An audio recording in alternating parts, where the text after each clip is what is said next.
자, 이재명 대표 모셨습니다. 안녕하십니까? 네, 반갑습니다. 오랜만에 뵙습니다. 반가워요, 진짜. 진짜로 살아있네. 아, 그러니까 생존하고 있네요. 제삿날 같을 뻔했던 사람을 만나니까 네. 반가워요. 제가 들어오다 보니까 네. 방탄복 입은 경호원들이 잔뜩 있던데. 아니, 대표님도 경호원 잔뜩 같이 다니시는데 그러게 말입니다. 경호원과 같이 다니고 있고 제삿날 같을 뻔했고 그러게요. 반가워요. 그래서 진짜 제 재산날 될 뻔했어요. 이렇게 반가운 건 처음이네. 그렇게 살아있다는 사실이. 개엄 이후에 그 국내에서 인터뷰하신 건 처음이죠 지금. 그렇습니다. 예. 네. 저희가 인터뷰해달라고 진짜 오랫동안 아, 우리가 부탁한 거 아닙니까? 저희가 오랫동안 했는데 이제 겨우 됐어요. 네. 다른 얘기 그래서 하기 전에 네. 계엄 당일 얘기를 저는 한번 해보고 싶어요. 네. 아직 어디서도 들어본 적도 없고 저도 사실 전화해서 여쭤보지 않았는데 네. 오늘 제가 처음 밝히는 건데 계엄 직후에 저한테 네. 대표님한테 전화가 왔어요. 전화가 그랬죠. 와서 네. 다급한 목소리로 빨리 시민들 9km 모이라는 방송을 해야 한다. 제가 제 아내가 운전하는 차를 타고 오면서 제일 먼저 한 일이 네. 우리 총수님한테 전화하는 거였어요. 그래가지고 저는 근데 그때 이미 저를 사살한다는 제보를 이미 받았거든요. 네. 근데 이제 그건 말씀드릴 수가 없었고 아니 남의 사정도 모르고 지금 방송을 하라니까 죽어도 해야죠.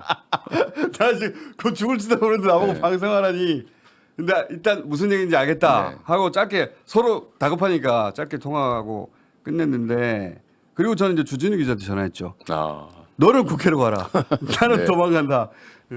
그리고 겸손 방송을 라이브로 시작했고 근데 대표님은 저하고 전화 끊고 바로 유튜브 방송 시작했더라고요. 그리고 제가 이동형 혹시 사고 날지 몰라서 혹시 모르니까 예. 네, 이동형 작가한테 그것도 방송 부탁하고 그다음에 이제 국회 소집 요청하는 전화 몇 통하고 그리고 라이브로 이제 시작했더라고요. 바로 라이브로. 예. 근데 제가 나중에 확인해 보니까 그때 국회로 달려갔던 의원들 중에 라이브로 시민들 오라고 방송한 의원이 대표님밖에 없어요. 그때 왜 그런 방송을 생각하신 거예요? 그 저는 사실 제 인생을 살면서 큰 트라우마가 하나 있는데 그게 광주 민주화 운동입니다. 그러니까 저는 공장을 다닐 때 폭도들로 알았고 제 입으로 그 정말 사망한 또는 피해자들을 폭도라고 내 입으로 욕을 했죠. 가짜 뉴스에 속았던 거예요. 그것도 한두 해도 아니고 그때 중학교 정도 되신 거죠? 고등학교 때쯤 때. 되죠. 어. 네, 제가 82학번이니까 80년이니까 고등학교 1, 2학년 뭐 이런 정도 나이에 이제 공장에 있었잖아요. 네. 그때 학교 못 다니시고 공장 공장에 다니고. 있을 때인데 그 후에 이제 그 실상을 알게 됐을 때 여러 가지 이제 떠오르는 장면들이 있잖아요. 뭐 제일 먼저 떠오르는 게 이제 관짝들이죠. 이렇게 쫙 늘어져 있는 관들 그리고 그 앞에서 오열하는 가족들. 그리고 또 하나 떠오르는 장면이 뭐냐면 그 방송한 겁니다. 아, 선무 방송. 네, 광주 시민 여러분 저도 그 지금 장면 개원군이 뭐 맞습니다. 들어옵니다. 뭐 광장으로 모여주세요. 뭐 그 방송하신 분들 네. 있잖아요. 그 여성분들. 제가 만나기도 했는데 여성분들이었어 다. 네 맞습니다. 네. 목소리 가랑가랑한 맞아요, 여성분들이었는데 그분들도 사실은 저격 당할 수 있잖아요. 맞아요. 뭐 저격 대상이죠. 근데 방송을 하러 다녔잖아요. 네. 죽기로 각오하겠죠. 지금 그날도 저는 계엄군들이 당연히 진을 치고 있을 거라고 봤고 아 이미. 이미 다 막고 바보 아닌다며 막고 있겠죠.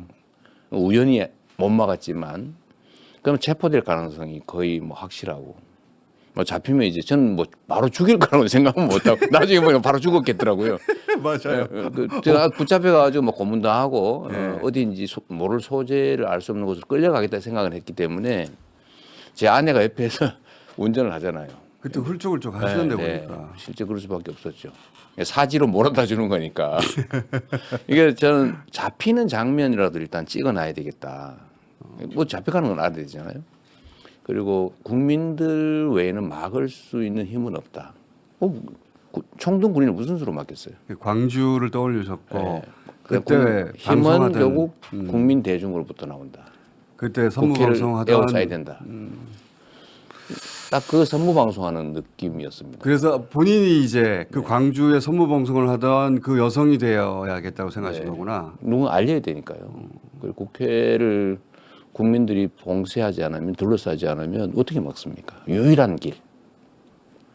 계엄군을 막는 유일한 길. 한강 작가 얘기 맞아요, 진짜. 과거가 현재를 살리고. 맞습니다. 예. 정확하게 과거가 현재를 돕고 있죠. 죽은 자가 산 자를 살린다는 게 예. 정확한 표현입니다, 진짜. 제가 광주에 가면 꼭 뵙는 분이 있으신데 그 재학이 어머니라고요. 네. 그거 실제 모델이잖아요. 그 재학이라는 그 사망자가 저하고 나이가 1살 차이예요. 그러니까 그 어머니가 지금 여전히 제가 가기만 하면 똑같이 그 자기 자식 같다고 제가 어머니라고 부르는데 가슴 아픈 일이잖아요, 자식을 그 어린 나이에. 자. 사실 뭐 이렇게 감정이입되는 측면들이 있어요. 그래서 그 방송을 하셨고 네. 잠깐 방송 좀 틀어봐 주세요. 저기 이제 초반에 보면 국회로 편집했는데 저희가 네. 와 주십시오. 제가 이렇게 들고 네. 국민 여러분께서 나서 주셔야 합니다. 옆에서 훌쩍훌쩍 이 나라 민주주의의 저기 저 몰랐는데.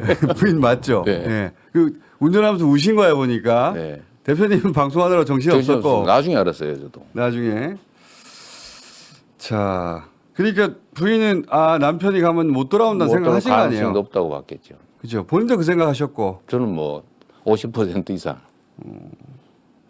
근데 정말로 다행인 것은 갔더니 너무 빨리 간 거예요.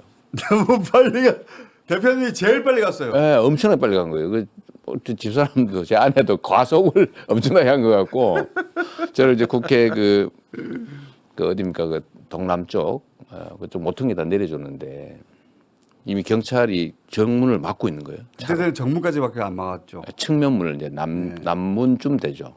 거기를 막고 있더라고요 버스로. 정문으로 가면 잡힐 것 같고. 그래서 지나가는 행인인 척하고 지나가면서 아까 보시면 지나가는 행인 저 어떻게 합니까? 밤에? 대표님이 그래서 저 아닌 척하고 고개 숙이고 지나가다 갑자기 담을 넘은 거예요. 경찰이 잠깐 안 보이는 것 같아서 얼른 담을 넘었는데 아, 그러니까- 제가 어떻게 넘은지 잘 기억이 안 나요. 그러니까 그때 네. 짧은 순간인데 어떻게 하면 안 잡힐까로 아주 네. 머리를 굴렸어요 보니까. 잡히면 큰일 나니까요. 행인인 척. 아니 저도 그때 도망가는 그때 여러 가지 머리를 굴리며 네. 그런 그러니까 그 기분을 이해합니다. 그러니까 저도 좀- 담도 한번 넘었고. 이게 뭐 만화 같기도 하고 한편으로는 저도 담을- 현실감이 막 떨어지잖아요. 그러니까요. 네. 이게 뭐 약간 꿈속인가? 근데 실제로 어딘가에 총든 군인들이 기다리고 있을 수 있고 나중에 보니 진짜 다 그러고 있었더라고요. 근데 그 영상을 보면 대표님실로 안 갑니다. 그죠? 가면 잡힐 테니까요.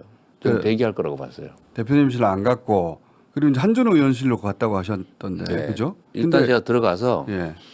계속 그 국회 숲이 있어요. 네. 밤이니까 잘 안 보이잖아요. 네, 밖에 있다가 아, 숲에 이제 숨어 있다. 숨어 있다가 왜냐면 이제 밖에서 계속 체크하는 거죠. 숨어 있다가. 네, 왜냐하면 제가 그때 사실은 비상체계를 준비해야 되니까 잠깐 있다가 한준호 의원을 만나가지고 예. 한준호 의원이 대표실로 가면 잡히니까 자기 방으로 가자 그래서 예. 나중에 보니까 거기는 안 잡히나 그런 생각이 들겠는데 그러니까. 제가 거기 잠깐 앉아가지고 잠깐 앉아 계셨고. 제가 잡힐 경우 다음 민주당 지휘자를 누구자 아. 이 순서를 정했어요 다. 아하. 그러니까 얼마든지 말이 잡힐 수 있기 때문에 그 최고위원 당선 순위, 원내대표, 최고위원 순위, 지명직, 다음에 총장 뭐 이런 식으로 순서를 제가 김태선 의원 보고 빨리 순서를 써라. 발표해라 그리고 왜냐하면 이게 지휘 체계를 유지해야 그렇죠. 되니까요. 그렇죠. 좋죠. 그거 다 정해놓고 예.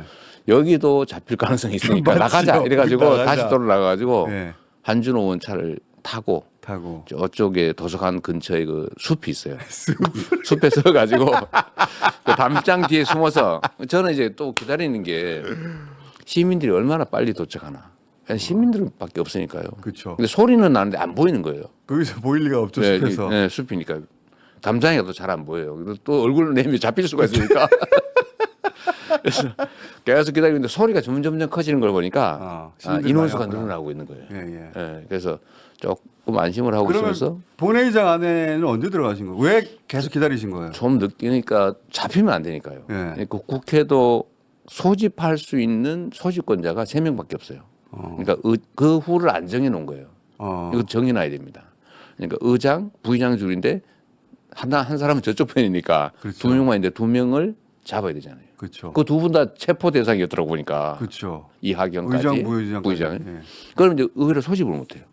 이론적으로. 그리고 저도 민주당 소위 지휘부인데 제가 잡혀버리면 우왕좌왕할 수 있잖아요. 예. 그래서 우리가 3명이 같이 있었는데 비서실장 그 한준호 최고위원 있었는데 3명이니까 148명이 모이는 순간 들어가자. 왜냐하면 위험에 노출된 시간을 최소화해야 되니까 들어가면 잡힐 거라고 보고. 그렇지. 그렇지. 그러니까 딱 148명이 채워지면 들어가자. 근데 그때도 국민의힘 의원들이 10몇 명이 와 있었어요. 근데 이 사람들이 혹시 그렇지. 장난쳐가지고 그렇지. 반대한다든지 표기를 안 한다든지 그 사람들은 빼고 150. 빼고 150을 넘겨야 되는 거예요. 그래서 150명을 넘겼다. 151명이다. 그 얘기가 온 거예요. 갑자기 확 몰렸어요. 그러니까 의원들이. 전화를 계속 하셨네. 계속 체크하고 있죠. 네. 밖에서. 우리도 나름 지휘 체계가 있어요. 지휘체계가 그 안에서도 계속 숫자 세고 보고하고 하는데 151명이 넘어도 의결을 안 하는 거예요. 그 발언을 저는 할 줄 알았어요. 그때 진짜 저도 그거 보고 있었거든요. 네.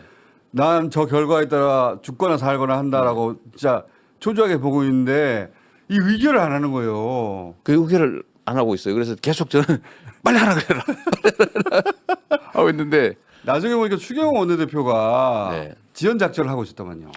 그래서 저는 그때 이제 마지막에 이 도저히 의결을 안 하고 있어서 잡힐 각오하고 이제 150명은 넘겼으니까 네. 가도 잡혀도 별로 상관없는 상황이 된 거예요.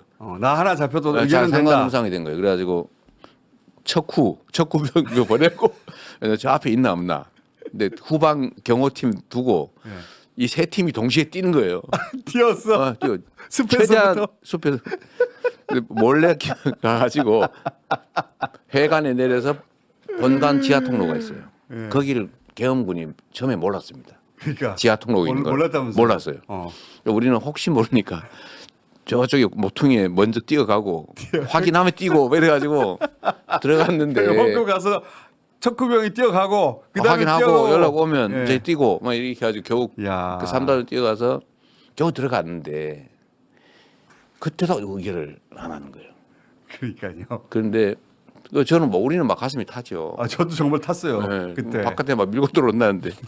아니, 나중에 이거 곧 하시라도 뚫릴 수 있는데 그러죠. 예를 들면 그 공포탄을 한 방 쏘든지 뭐 다 흩어집니다. 한번 하면 실제 사람들이 흩어져요. 총을 쏘면 흩어집니다. 네, 그 그 공포탄이지. 본능적으로 맞습니다. 흩어지게 돼 있는데 그 밀고 들어온 게 일도 아니거든요. 근데 제가 걱정 많이 했는데 나중에 제가 의장님한테 물어봤어요. 예. 왜 그러셨냐고.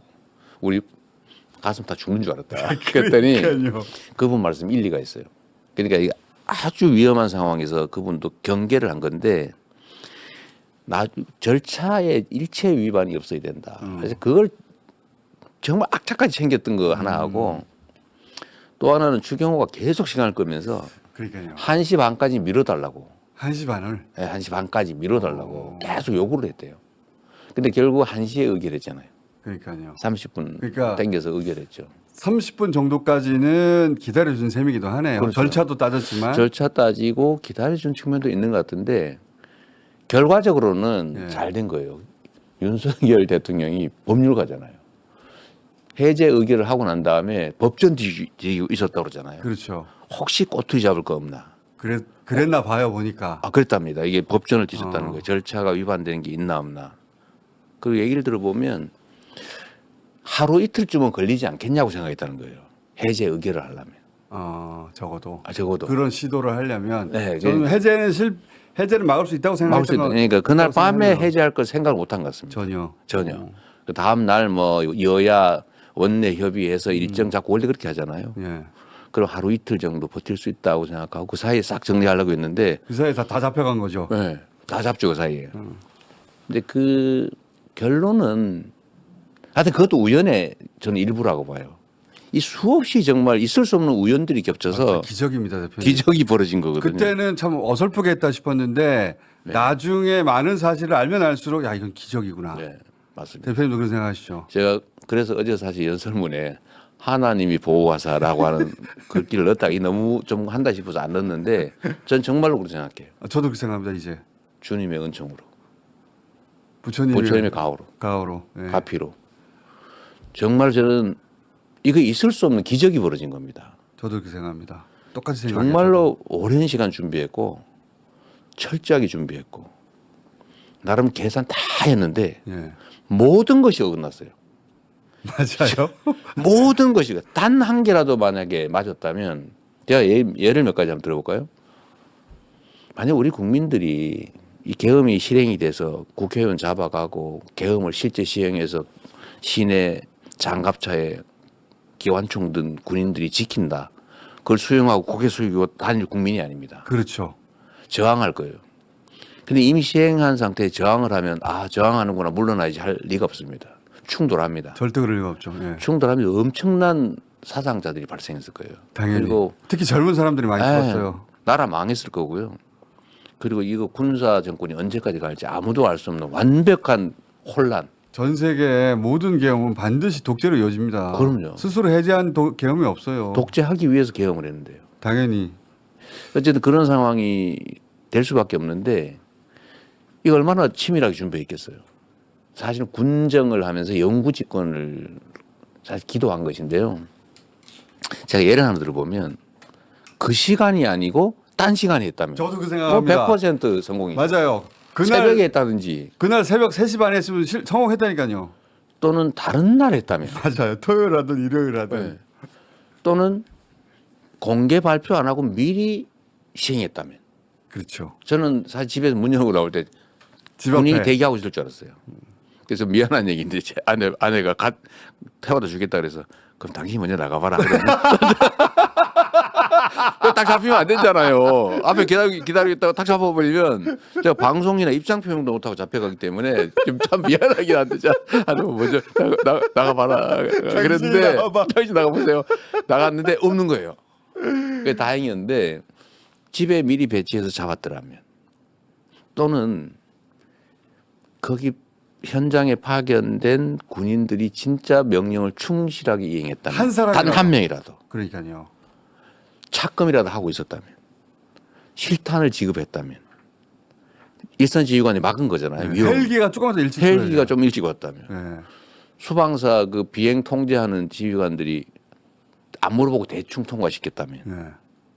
또는 우리 국민들이 조금 늦게 왔더라면 가장 중요한 건 저는 국민들이라는 것 같아요. 거기 그 모든 아무도 좀 허벌판이었으면 군인들이 우우 몰려들어서 헬기가 제압했을 거예요. 늦게 왔어도 국민들이 없으면 들어갔습니다. 그렇습니다. 본회의장 들어갔어요. 네, 장갑차들 다 몰려왔잖아요. 네. 군용 버스들 막 다 몰려왔는데 그걸 다 국민들이 막았고요. 그러니까 국민들을 그 자리에 오게 만든 대표님 방송이 그래서 굉장히 결정적이었는데 그 언론들이 그걸 안 잡아주더라고. 제가 하면 원래 그래요. 맞아요. 대표님만 하면은 네, 다 대표님 배제. 못한 거는 다 배제. 낱낱이 밝혀지고 혹시 뭐 실수나 뭐 꼬투리 잡기 있으면 대서특필. 대표님이 잘한 것은 대표님을 잘했다고 말하는 것이 그 남들한테 공격받는 일이거든요. 지금은. 그렇습니다. 예. 그러니까 언론도 기자들도 그걸 꺼려해요. 내가 그렇다고 뭐 이재명을 위해서 죽고 사는 것도 아닌데 있는 그대로 밝혀야 되는 건데도 그렇게 안 해줘요. 편든다는 소리 들까봐. 맞아요. 비주류. 자기가 음료를 벌써 하고 있는 거죠. 비주류의 서러움이죠. 워낙 또 몇 년간 이재명을 때려놨기 때문에 너 이재명 편이야? 그러면 맞습니다. 변명을 길게 해야 되거든요. 맞아요. 그리고 자기 검열하고 아예 건들지를 않으니까 대표님이 아닌 다른 사람이 이 일을 했잖아요. 네. 지금 하늘 끝까지 올라가 있습니다. 대한민국을 살린 인물로. 뭐 그럴지는 모르겠는데. 아니 그 하여튼, 정도 돼요. 네. 진짜로. 어쨌든 그날 밤에 그 수없이 많은 정말 있을 수 없는 우연들이 모여서 그 시민들 어디 언제 한 자리에 모아서 감사패라도 전달해야 되는 거 아닙니까? 제가 그 당내에 일단 지시는 해놨어요. 이거는 역사에 남을 일이고 제가 그때 그 시위 집회가 확대될 때 예. 이 계엄 의결되기 전에 그러니까 탄핵 의결되기 전에 이건 역사적인 장면들이다. 자료를 다 모아야 되고 사람들도 확인해야 되고 다 목숨 걸고 나온 거잖아요. 목숨으로 나온 거죠. 그날 만약에 그들의 계획대로 됐더라면 다 죽었을 수 있는 사람들입니다. 그렇죠. 최소한 끌려가지고 어디론지 모르게 끌려갔던 사람들. 그럼요. 장갑차 배터리 나오지 밀어버릴 수도 있죠. 그 기록을 다 남기자. 앞으로도 기록을 남겨야 됩니다. 이 탄핵 국면 끝나고 나면 네. 그분들 다 정리하고 네. 다 모아야죠. 다시 다 국회에 오실 수 있을지 모르겠는데 어떤 시간대에 오시라고 해서 감사표 전달을 해야 된다고. 네. 뭐 모두가 사실은 다 영웅들인데 저도 그분들 하루에 한 번은 생각합니다. 야, 진짜 고맙다. 그럼요. 예. 그분들이 대표님도 살리고 저도 살리고 대한민국도 살린 거예요. 맞습니다. 예. 제가 그날 사실 잠을 못 잤고 뭐 당연히 해제 의결을 하는 날 언제 다시 또 들어올지 모르니까요. 그때 아예 민주당 의원들은 국회에서 숙식하기 시작해. 국회 숙식하고 있었죠. 못 2차, 나가고 3차를 우려하신 거 아니에요? 그 국회 담장을 못 나가게 했습니다. 저희가 아예. 나갔다 못 들어온 수가 있으니까요. 그렇죠. 그래서 국회 담장을 나가지 말고 버틴다. 예, 계속 버티고 있었죠. 그리고 저는 당연히 2차든 3차든 계속 계엄을 시도할 거라고 봤고 결과적으로 보면 시도를 했는데 실패한 거죠. 말을 안 들은 거예요. 그렇죠.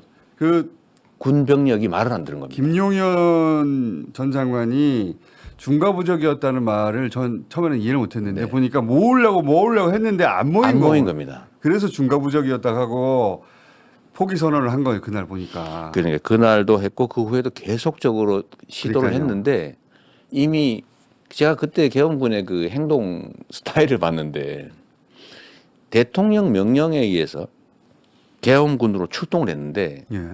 계엄 해제 의결이 나더라도 계엄은 여전히 유효한 거예요. 그리고 대통령이 해제를 해야 그러니까 없어지는데 그 법도 잘못했더라고 지금 네. 보니까. 그렇죠. 계엄을 해제한 쪽에서 다시 계엄을 해제해야 돼. 계엄을 선언한 쪽에서 해제를 해야 되더라고요. 네. 국무회의를 그 통해서. 사이는 그러니까 이것도 문제인데 계엄군들이 해제 의결이 났다니까 얼씨구나 하면서 가버린 거예요. 맞아요. 지금 보니까 아니 왜 천만다행이다. 천만다행이다 가버린 거예요. 국민들을 안 다치게 하고 빨리 가야 되겠다 하고 네, 가버린 거예요. 가버린 거예요. 그 다시 들어가라 안들 들어가겠습니까? 그러니까 김용현이 선관위 가라고 했더니 안 된다고 했다는 거 아닙니까? 네, 그걸 바깥에서 뭐 컵라면 먹고 놀아버리고. 계엄 해제됐는데 네. 안 된다고 했다는 거예요. 그러니까 사람 모으다가 52사 200명, 56사 300명 이거 안 되네. 안 된 겁니다. 그래서 2차, 3차 못 한 거지. 하려고 했던 거예요. 그러니까. 끊임없이 시도했죠. 근데 하려고 했던 걸 아시고 계셨던 거고 그죠? 네, 저는 필연적으로 갈 길이 없다고 봤거든요. 피할 수 없는. 그들 그러다가 입장에서. 김병주 박선원 의원이 수방사령관, 특전사령관 찾아간 게 중요한 변곡점이었죠. 그러죠. 그게 이제 거의 기세가 꺾이는 첫 출발점이었던 겁니다. 예, 그러니까 특전사령관은 사실 제가 요새 보면 잘 안 됐다는 생각이 들어요. 평생 군에 정말 군인으로 충성했지 않습니까? 나라에. 네, 그리고 이제 퇴역하면 전직 장군으로 예우받고 그렇죠. 우아한 여생을 즐길 수 있었는데 세상에 이제 구속돼 가지고 상당한 기간 감옥살이 해야 되고 연금 다 사라지고 그러니까요. 인생을 다 망쳐버린 거예요. 망쳤죠 완전히. 그리고 지금도 막 온갖 압력이 들어오지 않습니까? 제가 허위 진술하라고 강요하고 있거든요. 근데 그것도 견뎌내고 있는데 제가 볼 때마다 저 사람이 울고 있구나 이런 느낌이 들어요. 저 나이든 노 장군이 속으로 울고 있겠죠. 속으로 울고 있죠. 특전사령관, 여단장 이런 사람들 국회 나와서 울고 그러잖아요. 그러잖아요. 그게 뭔 짓입니까 그게? 그리고 하필이면 그때 윤석열의 지시를 라이브로 다 생중계했다는 거 아닙니까? 본의 아니게. 본의 아니게. 그래서 특전사는 유난히 네. 일치 단결해서 같은 진술을 하고 있는 것 같아요 보니까 서로 다 들었기 때문에. 역시 특전사도요. 네, 과거가 현재를 구하고 있는 겁니다. 그것도 맞는 것 같습니다. 네, 광주에 투입됐다가 그 부대 전체가 평생의 맞아요. 트라우마를 갖고 있죠. 예. 나라를 지키라고 국민이 준 총으로 국민을 쐈지 않습니까? 그 선배들이 자기 부대가. 그 얘기 끊임없이 들었겠죠. 네. 근데 그 또 간 거예요 자기들이. 그러니까 갔더니 시민들이 있어. 같은 또 있어.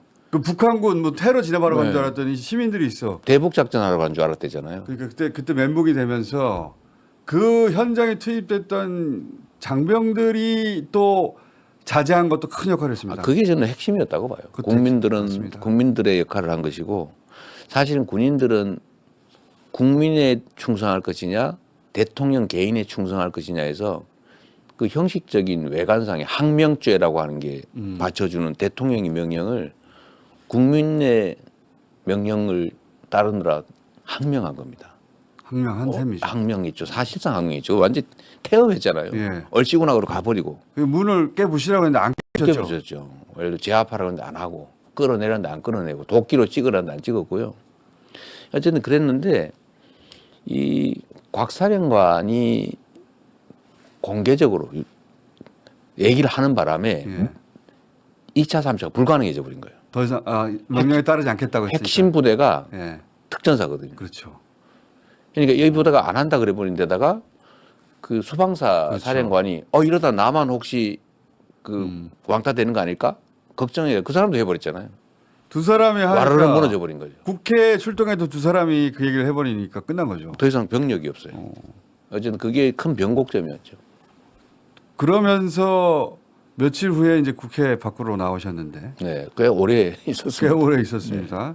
근데 제가 김민석 의원한테 얘기 들어보니까 아무래도 윤석열이 개혁할 것 같다는 얘기를 대표님이 하셨다고 하던데 그 전에. 제가 총선 전부터 했죠. 그러니까 남들은 안 믿었는데 대표님은 개혁할 것 같다고 하셨다고 하더라고요. 저는 확신했습니다.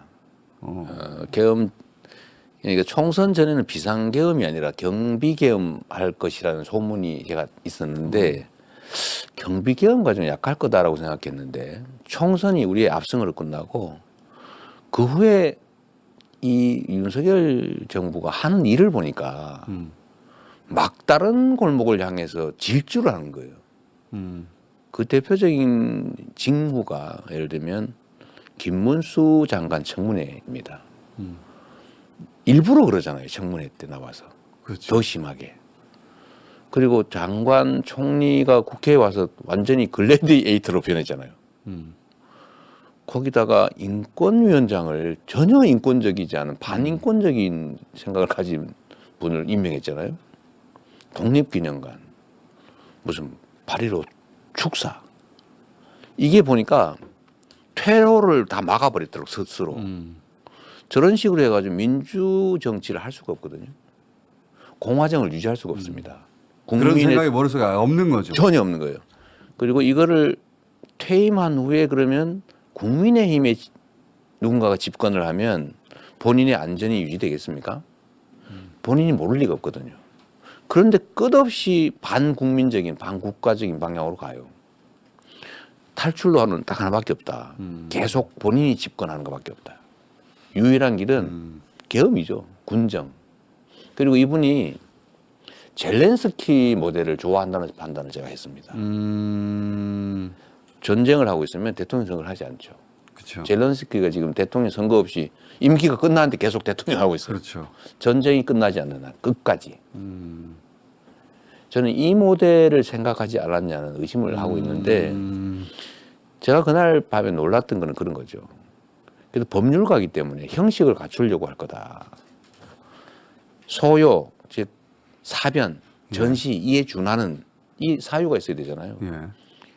사변은 어렵다. 우리 국민들의 수준이 너무 높아가지고 다 유튜브 켜고 다니는데 가짜 뉴스로 뭐 군중을 가장해서 군중을 공격하고 이런 거 경찰을 공격하고 이런 거 하는 거 그렇죠. 아닙니까? 그래서 막 싸움 나게 난 다음에 어쩔 수 없다. 그건 안 일어나죠. 그거 안 되죠. 우리 예. 집회 현장도 깔끔하게 청소하는 네. 위대한 국민들인데요. 방법은 딱 한 개 남았죠. 북한을 자극해서 국지전을 벌이는 거예요. 그러니까. 제가 그 얘기 여러 차례 했잖아요. 외환 유치. 예. 그것도 보니까 다 맞는 거예요. 근데 다 실패했고. 근데 북한이 예. 혹시 우리한테 넘어오는 거 아니야 그래가지고 막 다리 끊고 도로 그러니까요. 끊고 장벽 쌓고 이러잖아요. 북한이 그 윤석열의 의도를 파악해서 보니까. 그랬을 예. 것 같아요. 그래서 응하지 않았던 거고. 남침을 하려는 생각이 있는 게 아니고 북침을 막기 위해서 맞아요. 장벽을 쌓고 있는 거예요. 그렇죠. 이것도 이상하다. 결국은 최종 결론은 모든 게 북한을 자극해서 국지전을 유발한 다음에 그걸 통해서 비상계엄을 하고 군정을 하는 게 권력을 유지하는 게 목표다라는 확신을 갖게 됐죠. 일찍 같이 하셨구나. 그래서 제가 그 얘기도 미리 하고 경고를 해놔야 조심할 거다. 그러니까 김민석 최고가 여러 번 그 얘기를 반복적으로 했는데 그것도 그게 협의해서 대표님하고 협의가 돼서 얘기를 한 거거든요. 네, 그렇습니다. 그 역할을 하고 경고를 줘야 된다. 그런데 그 경고도 무척 중요했습니다. 그러죠. 민주당 의원들이 경계태세가 그때 계엄이 일어나면 안 일어날 것 같은데 생각하는 분들도 일어나면 어떻게 할지에 대한 그 요령을 가지고 있더라고요. 가상 훈련을 다 해놓은 거예요. 그래서 그렇더라고요 보니까. 예, 우리는 계엄 얘기를 하면 뭐 어디 언론에서 나보고 뭐 망상이다, 뭐 선동이다, 그런 공격을 엄청나게 하는데 그 와중에 정부가 그렇게 해명을 했잖아요. 국회가 과반수 의결을 해제하면 되는데 뭐 그러냐고 그렇게 뻔뻔하게 얘기했잖아요. 그걸 막기로 맘먹고 속으로는 그렇죠. 막기로 맘먹으라고 겉으로는 당신들 해제하면 되는데 그래서 국회의원들이 그렇구나 계엄을 하면 우리가 빨리 모여서 해제하면 되는구나. 그러니까요. 훈련이 다 돼 그 있었죠. 머릿속으로 시뮬레이션을 다들 하고 있었더라고요. 네. 잘 믿지 않던 민주당 의원들도 그럴 경우 난 이렇게 해야지. 그 발생하니까 생각해둔 대로 행동했다고 하더라고요. 국민의 여론을 전혀 고려하지 않는 정치가 가능하지 않잖아요. 그건 민주공화정이 아니에요. 근데 국민의 여론 전혀 신경을 안 쓰고 역행하잖아요. 어디 가겠어요? 방법은 딱 한 개죠. 그러니까 끝에 그걸 정해두고 있었기 정해두고 때문에 있었던 겁니다. 정해두고 그게 시점이 언제냐의 문제였지. 역사가가 이렇게 예언을 했어요. 이 마키아벨리가 대중의 인기를 잃은 독재자들이 가는 길을 딱 정해놨습니다. 요새로 가서 집거한다. 강력한 병사들을 중심으로. 대신에 성문을 절대 열고 나가지 않을 배신해봐야 저쪽에 환영받지 못하는 사람을 성문지기로 세워야 돼요. 밤에 문 열면 큰일 나니까. 그러니까 김문수 같은 분이 그런 측면에서는 아주 유용할 수 있죠. 절대 문 안 열어줄걸요? 해제가 안 됐으면 어떻게 됐을까요, 대표님? 그런 생각 가끔 하시죠. 끔찍하죠. 저는 제가 그런 얘기 하지 않습니까? 저는 총을 맞아 죽거나 아니면 칼로 찔려서 죽는 거 전혀 두렵지 않아요. 순식간이기 때문에. 근데 저는 고문은 싫어요. 야구방망이를 보니까 갑자기 막 야구방망이, 벤치, 립바 이런 거 있잖아요. 그걸 보니까 그거 정말 공포스러운 거예요. 대표님은 그냥 보냈을까?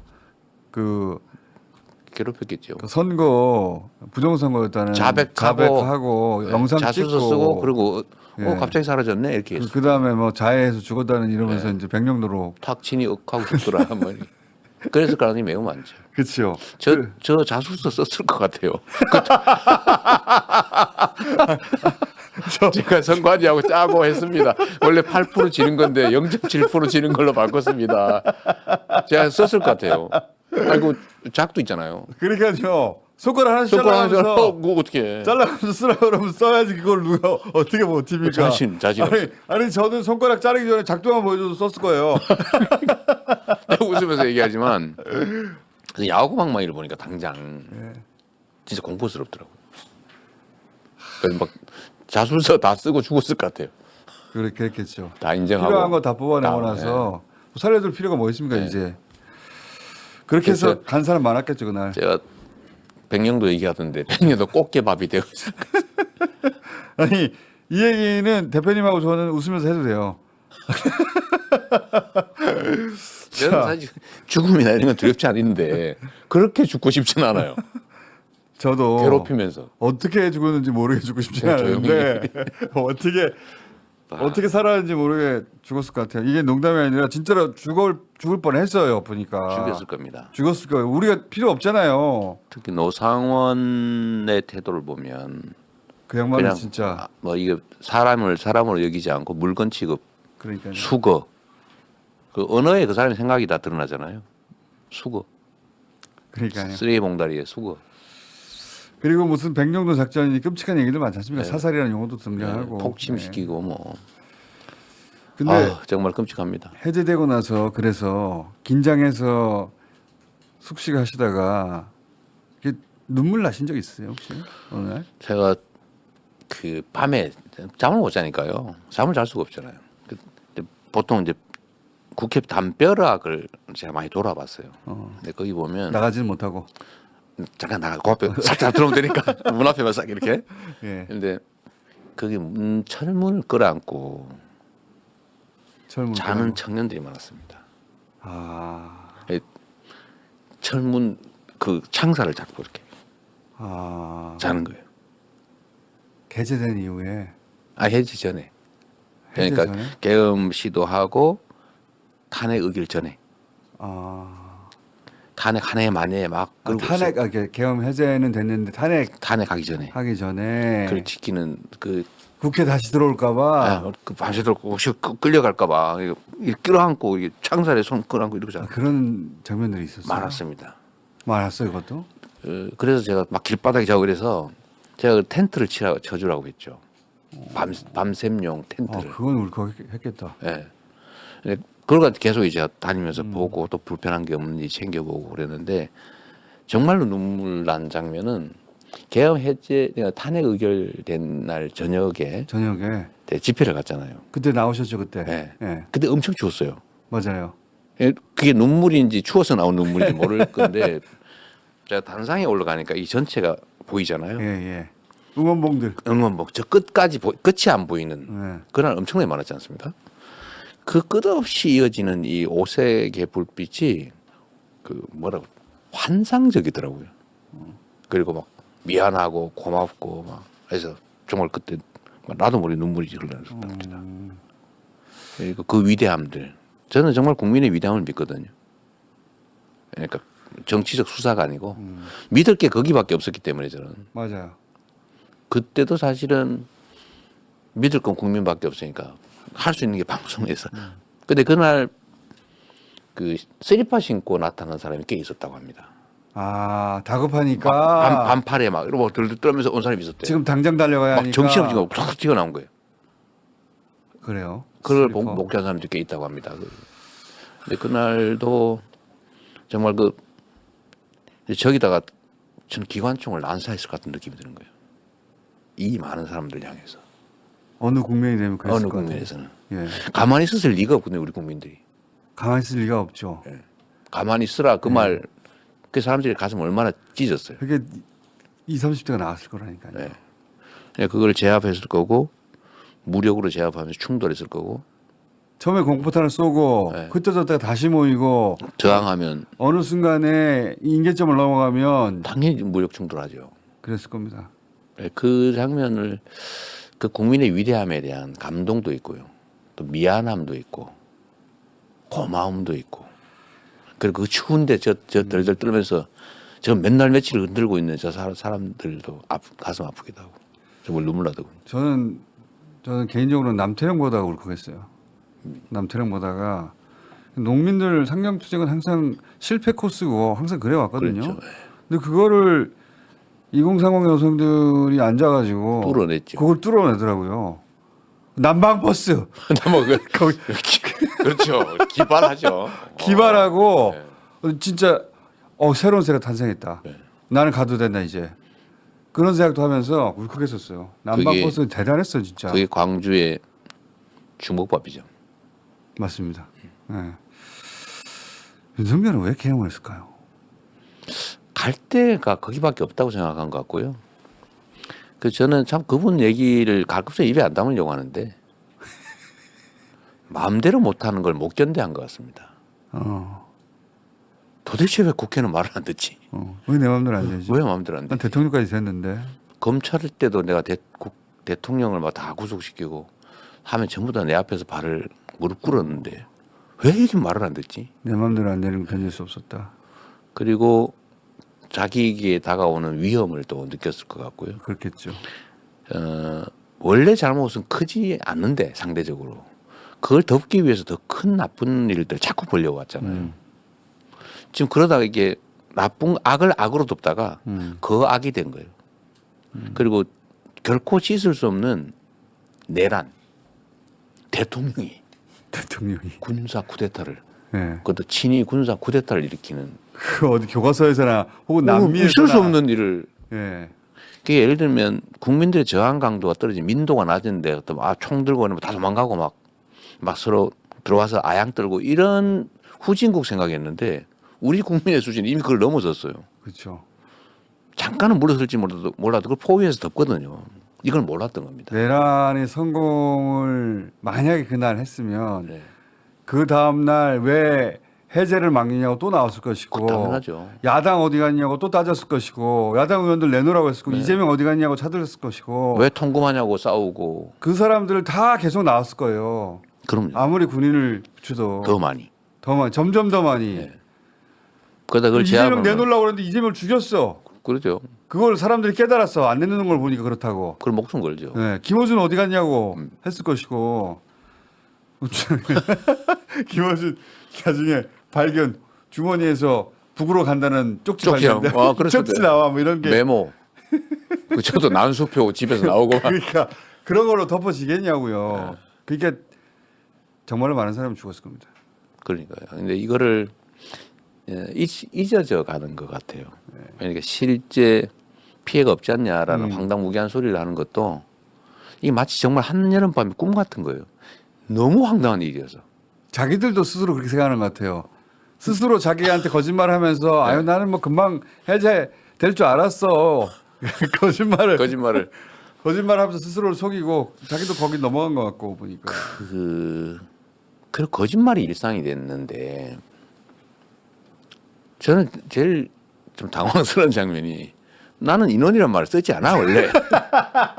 그래서 제가 사실 최고위 하면서 그런 웃으면 안 되거든요.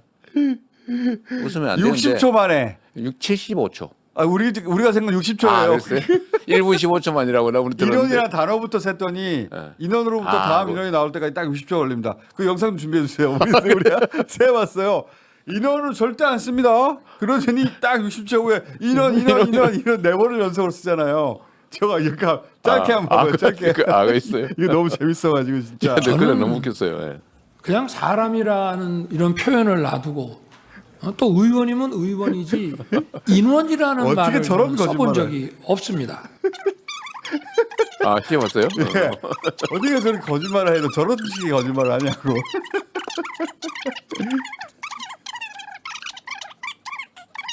이제 불필요한 인원을 그 뒤로 또 계속 인원이라고 해요. 입만 열면 다 거짓말인데. 이게 비정상적 특수부의 특성 같습니다. 그래서 제가 누구한테 들었는데 예. 자기가 서울지검 특수부를 잡혀갔대요. 예. 근데 그게 크리스마스 이브였답니다. 근데 그때 그 검사가 그랬대요. 우리는 성탄절도 부처님 오신 날 만들 수 있어. 그랬대요. 아 윤석열 당시 검사가 윤승 검사가 아니고 서울 특수부에서. 서울중앙지검에서. 그래서 자기가 그때 정말 무서웠다고 누가 그러더라고요. 아 그런 사고 방식에 직접 들었대. 그런 사고 방식 젖은 사람. 부활절을 성탄절을 우리는 부활절로 부활절이 아니라 부처님 오신 날 석가오. 석탄일로 만들 수 있다. 실제로 그렇게 합니다. 아니 대표님 재판이 다 그런 제가 그러고 시간이에요. 다 그러고 있죠. 진술을 바꿔가지고 예. 진술할 사람들 압박을 한 다음에 거기에 대한 제식이 없는 것 같아요. 전혀. 바꿔서 공문서 내용을 바꿔버려요. 공문서 표지도 바꿔버리잖아요. 그것도 그런 짓도 하는데 다른 표지도. 해석을 전혀 다르게 해요. 그러니까요. 진술을 바꿔가지고 그리고 뭐 한 10명 있는 사진에서 똑 잘라가지고 세 명만 있는 거 만들고 두세 사람 있는 것처럼 만들어내서 세 사람 있는 거 다 이거 어째 이 사람을 모르냐 이런 식으로 셋이서 몰아가고. 전 찍어놓고 막 이렇게. 그러니까 그 사진이 있다는 건 원본 사진이 있었는데 당연히 제 블로그에서 잘라 갔더라니까요. 블로그 사진 8명 있는 사진을. 자 본인 재판 그 2심 공신법 2심 언제쯤 나옵니까? 3월 달쯤에 선고하겠죠. 3월쯤에. 근데 뭐 사실은 매우 빨리 진행되고 있는 거고요. 우리로서도 뭐 그렇게 그에 대해서 뭐 불만 없습니다. 빨리 정리되는 게 좋죠. 그 정도면 빨리 진행되는 겁니다 실제로. 6개월이라고 되지만 6개월 안 지키거든요 대부분은. 저는 10년을 했어요. 법소법 가지고. 저는 10년 동안 재판 받았는데 벌금 30만 원. 참 문제예요. 자, 근데 이제 그 전망들을 다들 뭐 3월이라고 하던데 네. 그러면 대법 판결이 2달 만에 나올 것 같지는 않고 아무리 빨라도. 근데 왜 그렇게 비관적으로 보세요? 저는 아무 걱정을 하지 않는데. 제 말은 일정상으로 보자면 헌재가 이제 3월 한 초중손 탄핵 인용 전망하지 않습니까? 네. 대표님도 그 정도 전망하시죠? 그쯤 되지 않을까 하는 게 보통 일반적인 예측이더군요. 그렇죠. 뭐 저도 잘 모르겠는데. 그러니까 2심은 대표님 공신법 2심은 아마 3월에 나올 것 같고 그러면 대법 판결이 2달 내에 나올 것 같지는 않으니 그건 불가능합니다. 그거는 불가능하죠. 그거는 그 형사소송법 절차 때문에 불가능해요. 그러니까 대표님이 최악의 경우 2심 판결을 안고 그게 이제 불리한 판결이 나와도 쳐요. 예. 예를 들어서 대표님은 지금 그럴 리가 없다고 뭐 생각하시는데 그런 가정을 뭐 있을 수 없는 가정을 합니까? 그런 상황에서 대선을 치르게 되는데 출마하실 거죠, 대표님? 일단은 내란 사태를 극복하는 게 중요하고요. 근데 이거는 이제 사실 가정적인 얘기는 의미가 없고 맞아요. 이건 내용 자체가요. 예. 모든 사람이 1심에서 이렇게 될 거라고 상상을 하지 않았어요. 그러니까 예. 그런데 법은 상식의 최소한인데 제가 재판을 한 30년, 20몇 년 이렇게 해서 먹고 살았잖아요. 예.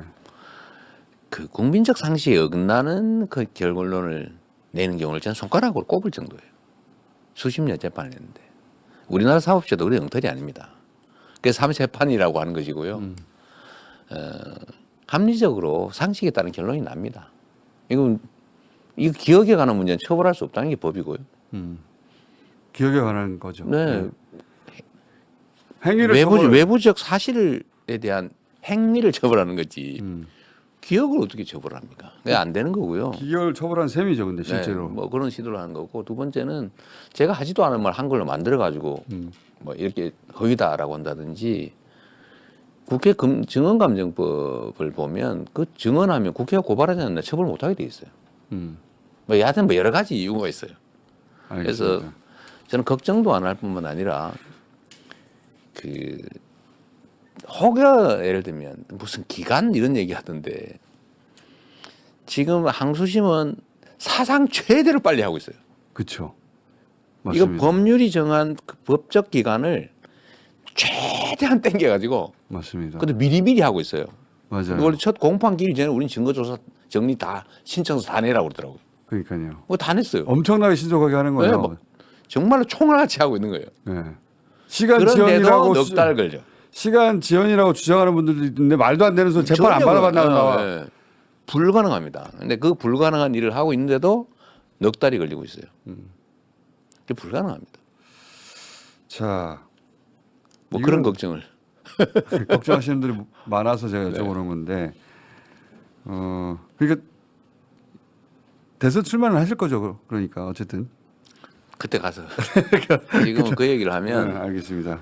불필요한 논란에 빠져들어서요. 그러면 지금은 정말로 그 내란 극복 지금 이게 보통 일이 아닙니다. 지금 상황이. 그럼 최근에 소위 이제 비명 혹은 반명 진영이라고 해야 될까요? 예. 거기도 딱히 진영 같지는 않긴 하던데 어쨌든 그런 분들이 대표님 비판을 하고 또 대선 출마 의혹도 좀 비쳐 있는 것 같고 하거든요. 이분들에 대해서 어떻게 생각하십니까? 원래 당이 조직이 아니고요. 원래 민주 조직이 아니고 민주당이잖아요. 이 당이라고 하는 게 원래 단어 뜻이 그래요. 무리입니다. 무리. 이 사람, 저 사람, 이 집단, 저 집단에 모인 거거든요. 다양성이 생명이에요. 본질이자 생명입니다. 그 다양성이 죽어버리면 당이 아니에요. 당연히 불만이 있을 거고요. 당연히 말할 수 있죠. 그리고 뭐 책임 얘기하는데 제가 전에도 말씀드렸습니다만 대선에서 진 거는 제일 큰 책임이 저한테 있어요. 저희 부족함이 가장 크게 영향을 미쳤죠. 준비도 부족했을 거고 자질도 부족한 점이 있고 과거의 이력들에서도 흠잡을 때가 있는 것이고요. 제 책임이 제일 큰데 저는 그 책임을 부정한 일도 없고 또 그 책임 때문에 이때까지 정말 목숨 걸고 살아오고 있는 겁니다. 그런데 그것 자체가 부족하다고 느끼는 분들이 있죠. 당연히 지적할 수 있죠. 그래서 저는 거기에 대해서 다른 생각 있지 않아요. 공격하지 말라고 제가 얘기하지 않습니까? 목소리는 다양할 수 있으니까. 백지장도 맞들어야죠. 지금 이번 대선이라고 하는 게 저는 누가 이기냐는 다음 문제고 이기냐 지냐가 제일 중요하다. 어느 진영이 이길 것이냐. 소위 우리는 헌법 수호자 이게 원래 보수예요. 헌법 질서를 지키는 게 보수의 가장 핵심이죠. 핵심 가치죠. 그런데 보수의 이름으로 헌법 질서를 파괴하잖아요. 그러고 있죠 지금. 이건 보수가 아닙니다. 근데 지금 그 길로 지금 국민의힘이 가죠. 근데 헌법 질서를 파괴하는 보수 아닌 보수 집단이 재집권을 했다. 카오스죠. 이건 민주공화국이 아닙니다.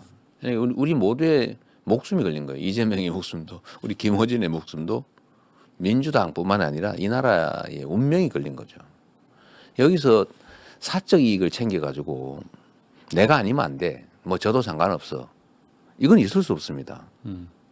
뭐 다 줄 수도 있죠. 우리가 이길 수만 있다면. 그래서 그런 면에서 저는 우리 내부의 불만의 목소리를 전 뭐 나름은 이제 줄여 보려고 노력했고 들으려고 노력하지만 부족하겠죠. 아예 말 안 하는 분도 있으니까. 근데 어쨌든 다 챙겨야죠. 그분들한테도 역할도 가능한 역할이 뭔지를 찾아서 역할도 만들어 드리고 또 서로 협력 역할도 하고 뭐 경쟁이야 당연히 해야 되는 거니까요. 그게 또 시너지가 있지 않습니까? 다 바람직하죠. 경쟁도 있겠지만 결국은 다 협력해야 된다. 그럼요. 이게 그 미세한 차이로 운명이 바뀌었잖아요. 0. 몇 프로 아닙니까? 0.7%. 그것도 뭐 적은 건 아닌데요, 사실은. 적은 건 아니지만 저기 강원도의 그 고성 군수인가 그 도의원 선거가는 한 표 차이로 재개표에 대한 동표가 나와가지고 연장자가 된 사례도 있습니다. 그랬던 적이 있습니다. 네, 그런 게 있습니다. 그래서 어떻게 될지 모르는 어떻게 거예요. 모르는 겁니다. 그리고 저쪽은 이제 점점 극단적이고 구화되고 있지 않습니까? 정말 위험해요. 위험하죠. 그게 자기들이 얼마나 위험한 짓을 하고 있는지 잘 모르는 것 같아요. 자기들끼리 모여서 얘기해가지고. 저는 그래서 진심으로 걱정되거든요. 저는 그 국민의힘 자체를 걱정하진 않아요. 내가 뭐 그런 박애주의자가 아닙니다. 그 정도는 아닌데. 근데 문제는 그들이 저렇게 나락으로 떨어지면 나라가 위험해져요. 원래 좌우의 균형이 중요하거든요. 원래 견제 세력이 없으면 안 되고요. 원래 회사들은 요즘 글로벌 기업들은 사내에 기본적으로 반대팀, 소위 레드팀을 두지 않습니까? 무조건 반대만 해요. 막 뭘로 반대를 할까 이걸 연구를 하는 팀을 둔다고요. 그래야 위험을 해칭할 수가 있어요. 예. 국가도 마찬가지고. 그래서 이런 입장 가진 집단, 저런 입장을 가진 집단이 경쟁을 하면서 국민의 선택을 받는 과정이 꼭 필요합니다. 근데 저렇게 극우적으로 내란 세력 그 자체가 돼가고 있잖아요. 1호 내란범을 제명하지 않지 않습니까? 오히려 1호 내란범을 모시고 예. 열심히 다니면서 그 1호 내란범의 얘기를 퍼뜨리고 있잖아요. 그렇죠. 그 집회에 참여해요. 연애가고. 그러면 이렇게 극우화되는 헌정 파괴 세력이 돼가고 있는데 이 집단 자체도 문제가 되겠지만 그게 국가의 미래에 얼마나 큰 해악을 끼치겠습니까? 그래서 제가 제발 그러지 마라. 진짜 보수가 되라. 요즘 헌법을 파괴하는 파괴자가 어떻게 보수예요? 아, 그래서 그렇게 하셨나? 지금 영상 준비했나요? 이재명 대표 그 연설 보다가 제가 빵 터진 대목이 어제 그랬어요? 박충권 아니 그 의원소한테 말씀하시고 아, 나서 네네. 저쪽에서 막 항의하니까 그 영상 좀 다시 한번 틀어봐 주세요. 네. 국회의원 국민소환제를 도입하도록 해보겠습니다. 그러자 민주당 쪽에서는 박수가 났는데 이제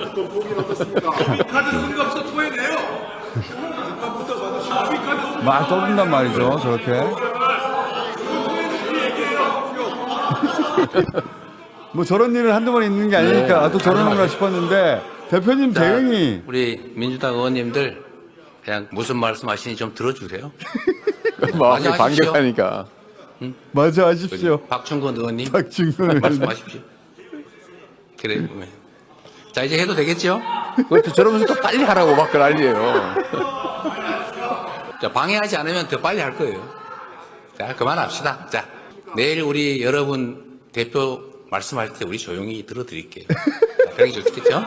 그런 게 좋겠죠? 자 그렇게 할게요. 그렇게 할게요. 그럽시다. 이제 저 우리 초등학교 학생들도 와서 보고 있다고 하지 않습니까? 자 이제 말씀드려도 되겠죠? 자 이제 다시 시작하겠습니다. 너무 다정해지신 거 아니에요? 아니 제가 전에는 예. 그 제가 약간 변했는지 아 세상이 변했는지 잘 변하셨어요. 모르겠는데 변하셨어요. 제가 첫 대표 연설을 보면 지금 3번째가 했는데 첫 첫 연설을 할 때도 당연히 저러지 않았겠어요? 예. 그때 보니까 밉더라고요. 아 본인이 본인을 봤을 때 아니 저 그 상대를 보니까 국민의힘 의원들이 밉고 막 쥐어받고 싶고 막 그러더라고요. 그때는 미웠다. 예, 밉더라고요. 그래서 막 우리 의원들이 막 반격하면 속으로 시원하다 막 그랬는데 이번에 보니까요. 예. 약간 웃기는 거예요. 그냥 이게 뭐라 그럴까 좀 표현이 좀 그런데 이해가 되는 거예요. 아 이해가 된다. 예.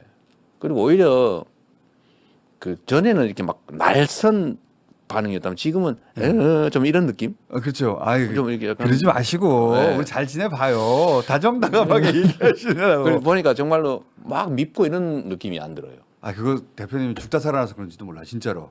그럴 수 있습니다. 한 세 번 죽다 살아나셨잖아요 진짜. 한 번은 그렇죠. 구속돼서 정치력으로 죽을 뻔했고 두 번째는 진짜 칼을 맞아 죽을 칼 뻔했고 이번에는 죽다 살아난 거 아닙니까? 이번에도 우리는 몰랐는데 죽었겠더라고. 죽다 살아나면 사람이 변한다던데. 그런 것 같아요. 제가 제일 크게 영향을 미친 게 이 목에 칼 예. 제가 찔린 사건 같습니다. 전 그날 부산 그 광장에 누워서 찔린 다음에 이렇게 곧 정신을 잃고 죽겠지 이 생각을 제가 했거든요. 근데 안 죽는 거예요. 아, 지금 대표님 죽이기 참 힘들어요 보면 저 상대편에서 보기에. 예. 그래서 전 동맥을 다치면 죽는 거잖아요. 그렇죠. 다행히 정맥만 잘려서 1mm 차이로. 1mm 차이로 동맥을 안 건드려서 살았는데 삶이 덤 같더라고요.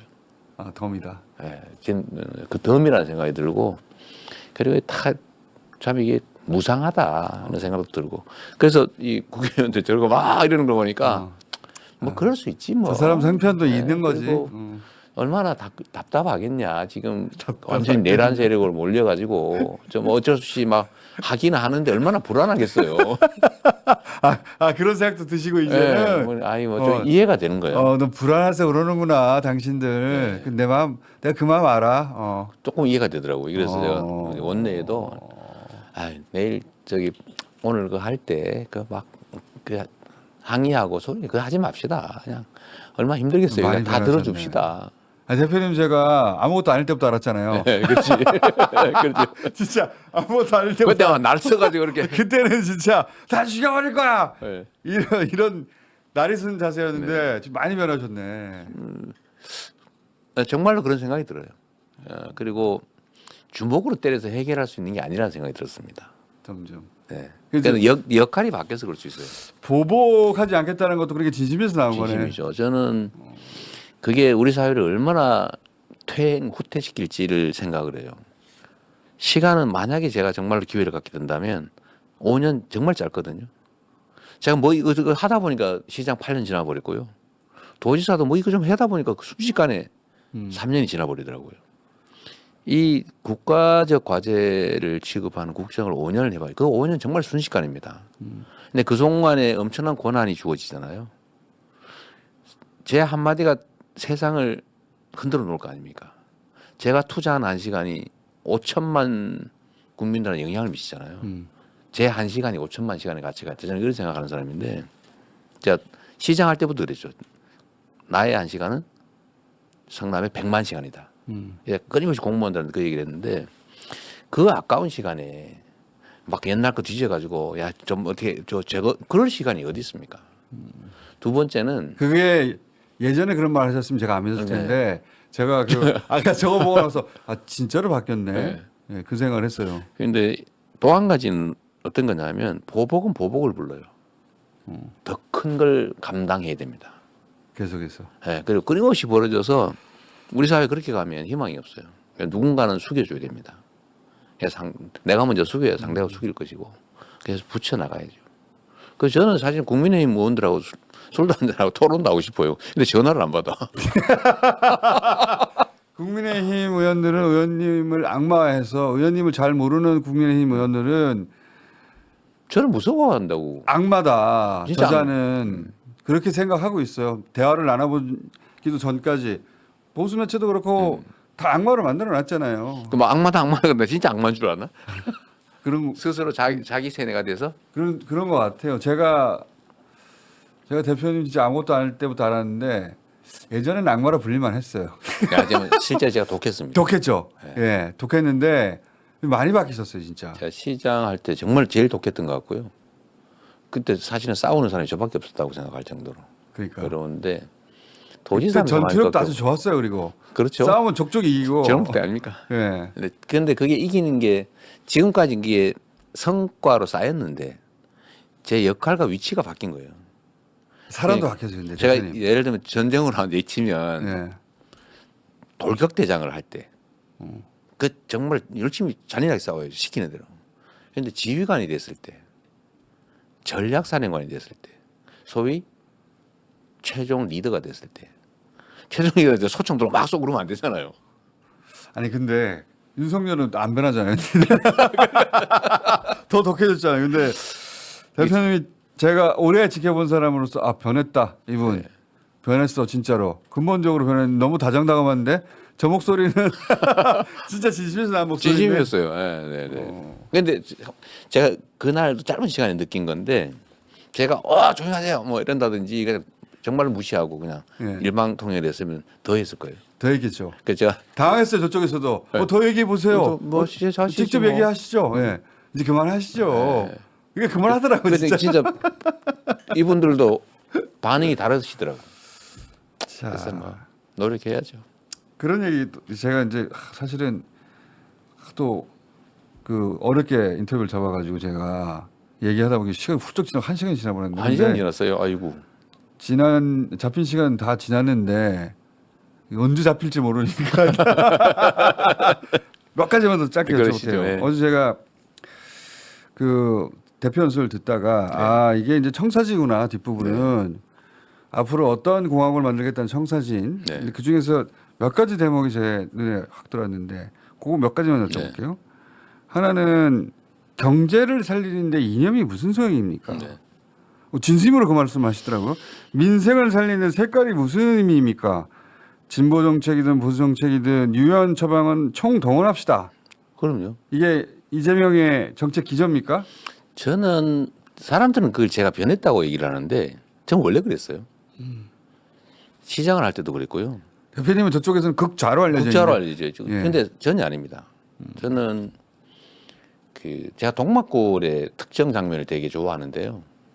그 여러분도 혹시 기회 되시면 동막골 영화 한번 보세요. 그 중에 그 인민군 장교가 예. 그 이장한테 물어보잖아요. 옆에 슬쩍 앉아가지고. 근데 이장이 너무 동네에 인기가 좋은 거예요. 뭐 특별히 하는 것 같지도 않은데 그 도무는 왜 이리 인기가 더와 이렇게 물어봐요. 이 양반이 무심하게 한마디 하는 게 뭘 많이 미기해야지. 아 네. 먹고 살게. 네, 해야 먹고 사는 문제, 행복하게 사는 거, 그 외에 뭐가 있겠어요? 네?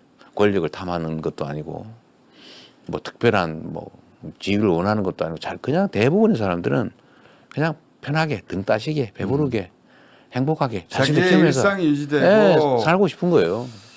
그걸 만들어주는 게 정치인 거고, 지금은 경제 문제가 제일 심각하잖아요. 그렇죠. 먹고 사는 문제. 먹사니즘 잘사니즘 네. 표현으로 써주셨. 잘 살아야죠. 그리고 그렇던데. 또 다음 세대까지 생각하면 자식을 포기하는 삶이라고 하는 게 얼마나 잔인합니까? 그래서 저는 과거에도 그랬고 저는 공직자가 되면서부터 먹고 사는 문제를 잘 해결하는 게 정치의 가장 큰 역할이다. 나쁜 짓을 하자는 게 아니고요. 그리고 그 속에서 가치를 찾아가는 거죠. 최소 생존. 그걸 해결해 주고 네. 그 속에서 가치를 찾아간다. 그걸 이제 기본 사회라고 그러죠. 표현하셨던데. 네, 그게 이제 전통적 관념이야. 예를 들면 그런 거예요. 사람들 인생을 살다 보면 사회생활 하다 보면 구렁텅이에 빠져요. 예. 그리고 온 동네에 구렁텅이가 널려 있어요. 위험이. 그러니까 퐁당 빠져서 제 발로 기어 나오면 다행이고 못 기어 나오는 사람만 꺼내주는 게 복지제도입니다. 이게 선별적이죠 기본적으로. 빠지지 않으면 도와주지 않아요.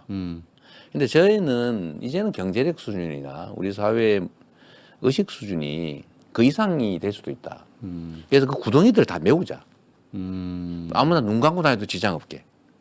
그게 기본적 삶은 국가가 책임져 주자. 탈락자를 구제하는 게 아니라 탈락하지 않는 사회를 만들자. 그 매트리스 쫙 다 깔아주자. 그래서 도전할 수도 있고 그리고 아무리 후퇴하고 나빠져도 기본적인 삶은 유지되는 삶. 마지노선 유지된다. 예. 그러면 미래에 대한 불안이 사라지잖아요. 그러면 독해지지가 않아요, 사람이. 독해지지 않죠. 예. 뭐 사는 건 돼. 먹는 거, 입는 거, 교육받는 거, 치료받는 거 이런 기본적인 건 유지가 되면 그냥 행복하게 살 수 있는 거죠. 독해지지가 않고 무한 경쟁으로 빠지지 않죠. 예, 막 서로 죽이려고 안 죽여도 사니까요. 상대가 적이 되거든요. 네. 그 무한 경쟁에 빠지면. 지금은 죽여야 사는 사회가 됐습니다. 맞습니다. 그리고 거기에 가장 심하게 노출된 사람들이 청년들이에요. 사회 초년병들. 들어갈 틈이 없어요. 네, 그거를 어떻게든지 해결할 수 있는 길이 있다라는 희망을 줘야죠. 국가가 해야 되고 할 수 있고. 대표 연설을 한번 챙겨보실 만합니다. 제가 이제 쭉 보고 나서 인상적인 대목도 몇 개 여쭤보고 있는데 시간이 많이 됐으니까 두 가지만 더 여쭤볼게요. 뭐 AI, 바이오, 문화, 방위, 뭐 에너지, 마도 팩토리 이런 얘기 쭉 하셨어요. 근데 공통점이 뭐냐면 이게 다 지역하고 연결해서 얘기하시더라고요. 그러죠. 네. 네, 다 예를 들어서 환경 얘기하면 어디 네. 마더 팩토리 얘기하면 어디 이렇게 다 지역하고 연결된 정책들이더라고요. 보니까. 근데 이 정책이라고 하는 거를 자칫 잘못하면 뜬구름 잡는 소리가 될 가능성이 많아요. 잘 살아봅시다. 뭐 산업을 육성합시다. 말이야 누가 못해요. 뭐 어떻게? 어디서? 어떤 방법으로? 근데 이거를 구체적으로 제시해 줘야 되는데 사실은 그 중에 하나가 지역을 특정해 주는 거고요. 지역을 다 특정하셨어요. 네, 그리고 더하기 우리나라의 최대 과제는 균형 발전입니다. 지방이 죽으면 결국 나라가 죽어요. 이 사람으로 치면 심장 중요하죠. 근데 손발이 다 썩으면 심장이 튼튼하면 뭐합니까? 똑같거든요. 경제 생태계라고 하는 게. 지방이 살아야 되는데 지방이 사는 비전을 만들어줘야죠. 그래서 제가 부울경 동남권이 지금은 난리거든요. 근데 거기도 희망이 있어야 되잖아요. 근데 동남권 얘기하시니까 제가 그 경제 얘기할 때 가장 그 인상적이었던 게 뭐냐면 북극 항로 얘기를 하십니다. 네. 북극 항로. 저는 정치인이 북극 항로 얘기하는 건 처음 들었는데 저 개인적으로 관심이 있거든요. 네.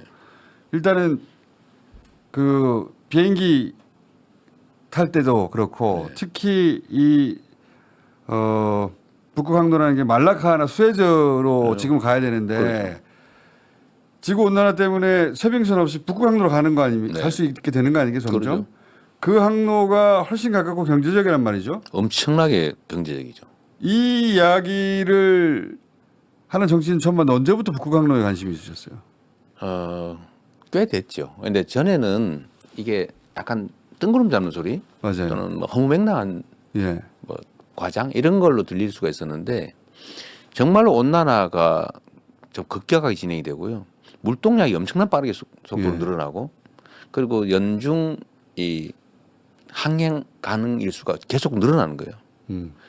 근데 지구 온난화 문제는 정말로 인간의 탄소 사용에만 때문만인지 아닌지 논쟁이 좀 있어요. 그러나 분명한 거는 계속 항해 가능 인수도 늘어날 것이고 예. 온난화는 계속 진행될 것이다. 유빙이 줄어들고 아주 예. 네. 그러면 사실 지구본을 보면 맞아요. 이게 훨씬 가까운 데다가 지구를 보면 바로 이어지죠. 네, 바로 이어져요. 예. 엄청나게 가깝습니다. 가까운 데다가 대한민국이 딱 중심이에요. 맞습니다. 이거 안 지나갈 수가 없어요. 반드시 여기를 지나가야 돼요. 부산 일대를. 그러니까 부산, 그러니까 이 동북아에서 모이는 물류를 동남아에서 동북아까지 모이는 다 물류를 하나는 대륙철도, 대륙으로. 네. 예, 남북철도 연결해 가지고 그 얘기는 많이 들어봤는데 그러죠. 그 바로 위에 북극 항로가 있단 말이죠.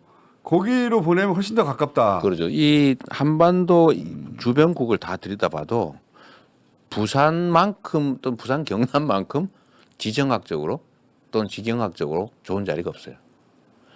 딱 정박하기 좋은 자리입니다. 그래서 이거를 지금 뭐 5년 후, 뭐 10년 후 이렇게 생각할 건 아니지만 20년 후, 30년 후 장기적으로. 생각하면 금방 옵니다. 금방 옵니다. 그리고 북극 항로를 준비하자. 네, 그걸 미리 준비해 놓지 않으면 미리 준비해 그때 가면 늦어요. 그때 가면 이미 늦어요. 그래서 지금부터 준비하고 사실 꼭 그것만 아니더라도 지금 남북 철도 문제도 그렇죠. 우리는 같이 그 연결해요. 꿈을 잃어가고 있는데 기억해 놔야 됩니다. 시도를 하지 않으면 없는 거예요. 그냥 꿈을 꾸고 시도를 하고 있어야 가능성이 생기고 현실이 될 수 있죠. 그거 버리면 안 됩니다. 남북 철도하고 그래서 북극 항로를 동시에 언급하셨더라고요. 그렇습니다. 예. 그 대목이 제가 또 인상적이었어요. 나머지는 사실 뭐 AI 투자 많이 하자, 뭐 에너지 이런 얘기를 많이들 하는데 남들 안 하는 얘기들 몇 가지 하셨어요. 저는 부산, 경남 이쪽이 지금부터 이제 해운 항만업을 계속 키워야 되는 거예요. 북극 항로가 열릴 경우를 대비해서 그게 활성화될 경우를 대비하기도 하지만 그래서 지금은 그 목표를 추가하고 어차피 해운 항만의 중심지니까 이거를 지금 상태로는 예를 들면 수익이 크지 않더라도 계속 키워야 되는 거죠. 그러려면 러시아와의 관계가 좋아야 되는데. 저는 러시아와의 관계는 네. 미국의 필요 때문에 러시아와 관계는 개선될 수 있습니다. 다 아시겠지만 지금 미국은 중국을 견제하는 게 1차 목표예요. 그렇죠. 원래 교과서에 나옵니다. 1등이 2등을 견제하는 방법은 3등하고 손잡는 거예요. 아주 기본 내의 기본이죠. 러시아하고 손잡는 건 피할 수 없다는 거예요. 그러니까 지금 휴전 빨리 시키고 중국 견제하고 북한과 관계를 개선하면 중국을 포위할 수 있다는 게 미국의 기본적인 동북아 전략인데 그러니까 그러면- 인도하고도 손잡으려고 했는데 그럼 안 돼, 잘 안 됐고. 인도는 양쪽에 다 잡고 있죠. 인도가 한쪽 손만 안 잡은 게 문제인데 하여튼 그럼에도 불구하고 중국을 견제하기 위해서는 러시아, 북한하고 관계를 개선해야 되기 때문에 결국 그게 우리한테 기회로 올 가능성이 높죠. 그래서 우리가 유연해야 돼요. 유연해야 되죠. 한쪽으로 몰빵하면 안 됩니다. 그 외교에서 몰빵하는 거 바보예요. 그러면 안 돼요. 안 되죠. 국익이라고 하는 게 제일 중요하죠. 자. 우리의 이익을 챙겨야 된다. 원래 방송 끝날 시간이 다 됐네요. 그래요? 방송 시간 연장해야 되겠네. 방송 안 끝내니까 계속 하는 거지 뭐. 이거 민폐를 끼치는 것 같은데. 근데 언제 아니 섭외를 해야 돼. 섭외가 돼야죠. 됐을 때 다 뽑아내려고 지금 이것도 다 뽑아내 드린 거예요 지금. 자, 그 이런 얘기도 하셨습니다. 원래 영상 보면서 하나하나 같이 하려고 그랬는데 네. 그 시간이 아까워서 네. 지금 그냥 제가 말로 하는 거예요. 계엄에 관여한 군에 대한 책임 추궁은 불가피하다. 네. 하지만 계엄을 거부하고 저지한 군인들에 대한 포상도 있어야 된다. 이 말을 네. 하셨어요 따로. 그 얘기가 예. 그 민주당 내에서도 네. 정치권에서도 꽤 있어요. 근데 군의 사기가 너무 떨어졌다. 음, 저 사람들은 자신들이 원해서 한 게 아니에요. 맞죠. 군 통수권자가 그렇죠. 통수권의 이름으로 명령을 한 거예요. 그렇죠. 그럼 물론 거기에 예를 들면 사령관급 이상, 뭐 장성급들 이상 여기는 알면서도 판단할 수 있는데도 어쨌든 동조를 했기 때문에 별들 소위 주동을 했느냐 뇌동했느냐 따라가느냐 차이는 있더라도 책임이 있어요. 예. 있는데 저는 일선 지휘관들 거의 대부분은 또는 장병들 장병들은 뭐 말할 것도 없고요. 그 이하는 동원 당한 거예요. 맞습니다. 그런 뭘 것 같아요. 하는지도 모르고 갔다가 왜 국회로 왔지? 이거 뭐야 어디야? 명단 이거 뭐지? 이거 뭐예요? 이게 내가 왜 이런 걸 해야 되지? 지금 어제 제가 뉴스를 봤는데 특전사 부사관들 퇴직 신청이 몇 배로 늘었답니다. 군대가 싫은 거예요. 그렇지. 자부심 가지고 내가 대한민국의 특전사 요원으로서 군의 핵심이다. 이 자부심 가지고 살았잖아요. 예. 근데 어느 날 범죄에 동원된 거예요. 그렇지. 떠나고 싶은데 사실 군이 얼마나 중요합니까? 우리가 일상적으로 잊고 있지만 국가는 첫 번째 하는 게 공동체를 지키는 거예요. 그게 소위 안보죠. 군. 그중에 국방 제일 중요하죠. 이걸 역할을 담당해 군입니다. 두 번째가 질서를 유지하는 거고 세 번째가 더 나은 삶을 살게 하는 거예요. 그런데 이 군이 사기가 떨어져 가지고 아니면 사욕에 그냥 좀 빠지거나 이렇게 되면 이게 나라가 흔들리는 겁니다. 근데 지금은 군은 자기가 무슨 욕망한 것도 없고 그냥 자기 직무를 충실하게 수행을 했는데 어느 날 보니까 완전 가장 최악의 범죄에 자신들이 동원됐지 않습니까? 그래서 저는 이 점에 대해서 용서해 줘야 된다 이런 얘기들을 많이 하는데 저는 용서를 넘어서 포상이 된다고 생각해요. 이번 일부는 사태. 책임 추궁을 단호하게 하고 그건 뭐 책임져야 될 음, 최상급 라인들은 책임을 면할 수가 없고요. 그런데 그 이하 일부는 포상도 저는 포상을 해야 된다고 생각해요. 아예 안 했거든요. 안 한 게 항명이 사실은 항명했습니다. 큰일을 한 거예요, 진짜. 그럼요. 안 한 것은. 뭐 시킨 대로 들어가서 개머리판으로 때리고 착검해가지고 겁주고 공포탄 쏘면서 아니면 실탄 쏘면서 했더라도 명령이 따랐는데 라고 할 수 있는데 안 했잖아요. 그래서 저는 포상해야 된다고 생각합니다. 그래야 다시는 이런 일 안 해요. 그래서 일선 부대의 반발 때문에 개엄은 꿈도 못 꾸는 세상을 만들어야 됩니다. 어떻게 이런 생각을 할 수 있어요? 21세기에. 그 박구영 교수가 검사를 군인으로 바꿨다. 윤석열은. 맞습니다. 그게 맞는 것 같아요. 검찰로 지배를 하다가 소위 검찰 정권이었다가 네. 이게 안 된다고 생각하고 성이 안 차는 거예요. 성이 안 찬 거예요. 대표님이 하나 못 잡아가는 거예요. 그러니까 너 저거 하나 어떻게 하라니까 못하고 아니 2년 만을 시켜놨는데 아니 이재명 하나 못 잡아가? 증거를 못 만들어. 그러다 그것도 그러죠. 국회가 국민이 막 국회를 압도적 다수를 야당을 만들어 버려. 그러니까요. 그러니까 뭐 방법이 없어요. 검사는 안 되겠다 이거. 검사는 안 되고 이제 무력으로 군인으로 바꾼 거예요. 국회 없애버리고 법도 내 마음대로 만들고 네. 재판도 내 마음대로 하고 그 군사법은 정비하고 있었잖아요. 그러니까요. 정당 해상 당했겠죠. 민주당 정당에서 당연히 하고 군사법원이 민간인 재판권이 생기거든요. 그렇죠. 비상계엄이 되면 그러면 이제 군사법원은 뭐 심하면 단심제로 그렇죠. 사형 그리고 집행해버리면 되는 거죠. 3심도 아니고 단심으로. 네, 그리고 뭐 징역 25년, 20년 선고하고 증거 네 주머니에 뭐 쪽지 하나 나왔는데 그러니까요. 쪽지 나왔네. 유죄 이래가지고 감옥 20년. 뭐 증인은 데려가가지고 손가락 잘라서 만들면 되는 거고요. 네, 그리고 뭐 네. 교도소에서 스스로 자살했더라. 뭐 이래 만들 생각을 했던 거죠. 생각만 해도 너무 끔찍합니다. 네. 실제로 그런 일을 하려고 계획을 계획은 다 세웠고 돼 있었죠. 플랜을 세웠고 그 어두운 역할은 아마도 노상원 씨가 담당했던 것 같고 보니까 퇴역한 민간인이 네. 수사단장을 맡기로 돼 있었대잖아요. 수사 2단. 예. 네, 수사단장을 맡고 야구방망이 수사 방법은 야구방망이 이리빠 송곳 이런 진짜 거죠. 끔찍한 생각 벌어질 뻔했어요. 네, 절단기.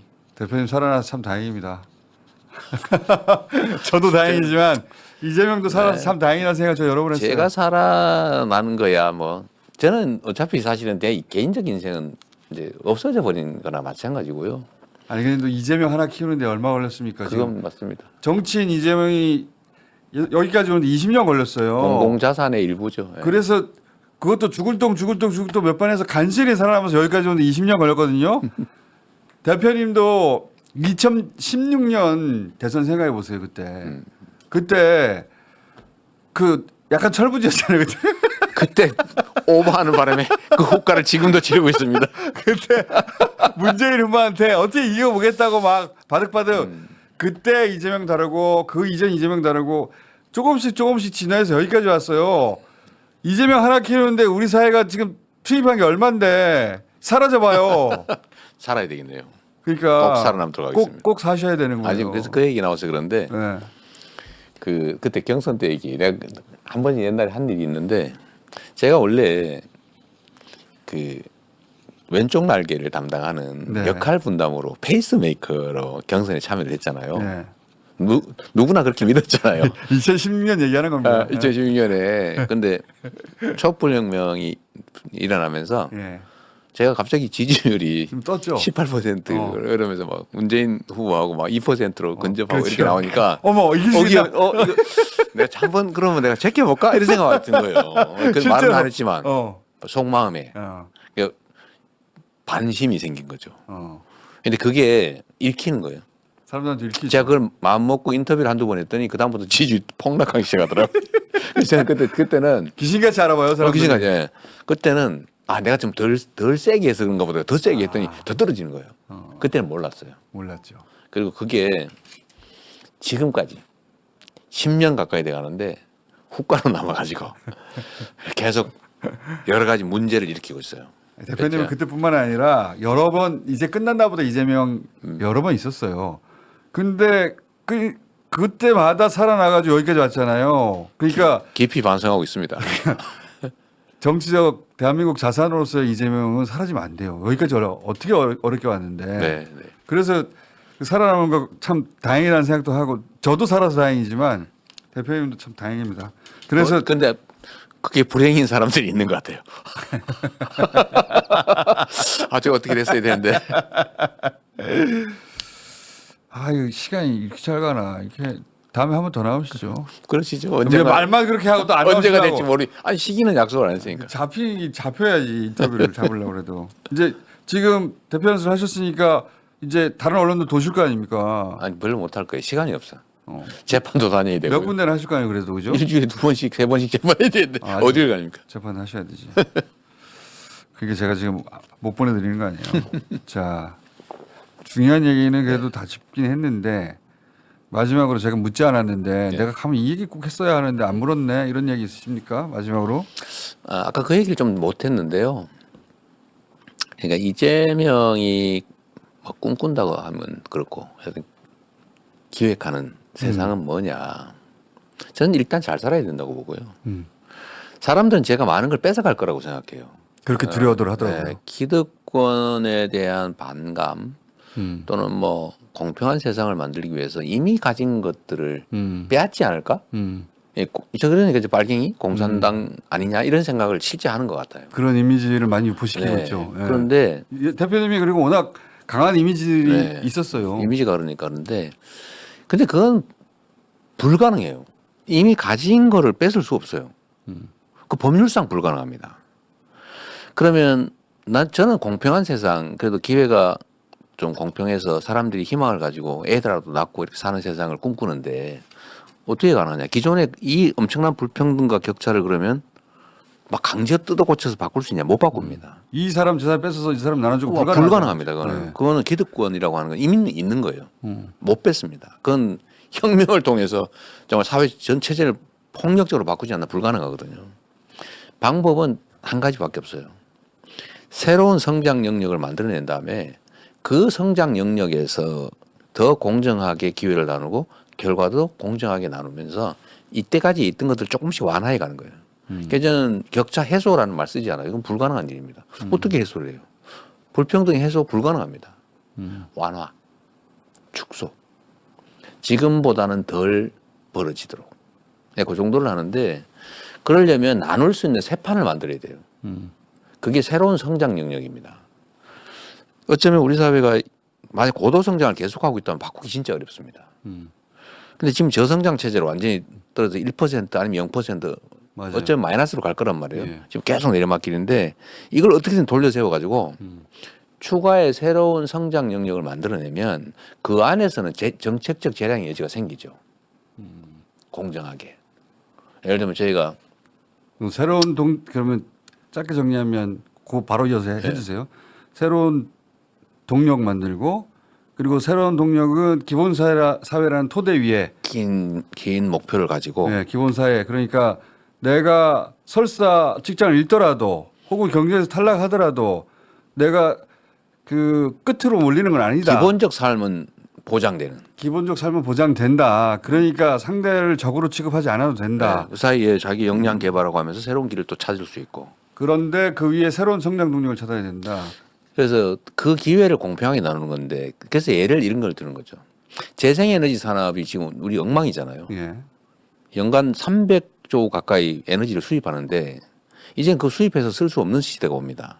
그럼 결국 태양, 바람 이런 것들을 활용해서 재생에너지를 키워야 되는데 그거를 우리 국민들한테 공평한 기회를 주는 거예요. 엄청난 투자를 해야 되는데 투자 기회를 국민들한테 나누는 거죠. 지금은 어떻게 하냐면 재정으로 하거나 개인 펀드에 자본에 하거나 국민 펀드 같은 걸 만들어서 재생에너지에 투자할 기회를 주는 거예요. 그래서 햇볕 연금이라는 이름으로 연간 소득을 받을 수 있죠. 이런 것들 최대한 발굴해낸다. 그렇다고 기업한테 기회를 뺏는 건 아니에요. 일정 부분만 그렇게 할 거니까. 예를 들면 이런 식으로 새로운 성장의 영역을 만들어내고 그 속에서 기회도 공정하게 결과 배분도 최대한 공정하게 하면 조금씩 완화해 나갈 수 있죠. 그 여기를 최대한 키우는 거예요. 그래서 새로운 성장 영역을 반드시 발굴해야 됩니다. 그걸 안 하면 사회 전체로 희망이 없고 세상이 개선될 가능성이 없어요. 이 불평등과 격차를 어떻게 극복합니까? 불가능해요. 그래서 우리는 지금 격차가 더 커지고 있어요, 점점. 그러니까요. 근데 기존의 시스템에 의하면 그런데 그게 역설적으로 0%, 1%막 떨어지고 있기 때문에 바꾸어낼 수 있으면 그 바꾸는 영역은 새로운 시스템을 적용할 수 있죠. 민간이 스스로 만든 게 아니니까 이거를 해야 되는데 결국은 기본적 삶이 보장되는 새로운 사회는 피할 수 없고 과학기술 발전 때문에요. 일자리가 없어요. 지금 챗GPT 하면 뭐 하면 돼 물어볼 필요가 없잖아요. 그런 사회가 되면 결국 생산력은 높은데 일자리는 줄어들고 그리고 충분히 기본적 삶을 공동체가 감당할 능력이 된다. 그럼 거기다가 희망을 만들어야 되는데 성장을 해야 가능성이 생긴다. 그래서 이거는 목표가 아니고요. 사람들은 성장을 무슨 목표로 하는데 이거는 수단이에요. 우리의 목표가 기본 사회죠. 목표와 수단을 혼동하는 거예요. 언론들이 특히 그러죠. 이 사람은 말이야 이 목표가 아니고 저 수단을 택했어 이렇게 말하는 것 같죠. 원래는 두 개 다 필요한 거예요. 이 목표도 필요하고 목표를 달성하기 위한 성장 정책도 필요한데 제가 평소에 맨날 하던 소리인데 좀 강조를 좀 더 하고 있긴 하죠. 근데 이걸 마치 목표를 버리고 수단을 선택했다 이런 식의 논리 모순적인 얘기를 그러니까 하고 이재명이 이제 성장만 만난다. 말하고 있다. 예. 마치 보수 성장주의처럼 그건 아니다. 그러니까 노동시간 얘기도 똑같다니까요. 그때 우리 노동시간 국회에서 유연화 얘기했더니 왜 약간 이재명 보수화됐다 얘기하죠. 예, 약간 변동을 주자는 거고 본인이 동의하는 전제에서 고소득자만 특정 영역에서만 그리고 노동시간 늘리지 마라.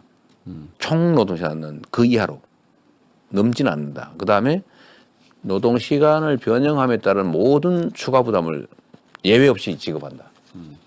그러면요 사실은 이렇게 하면 기존에 있는 그 노동시간 변형 제도 있잖아요.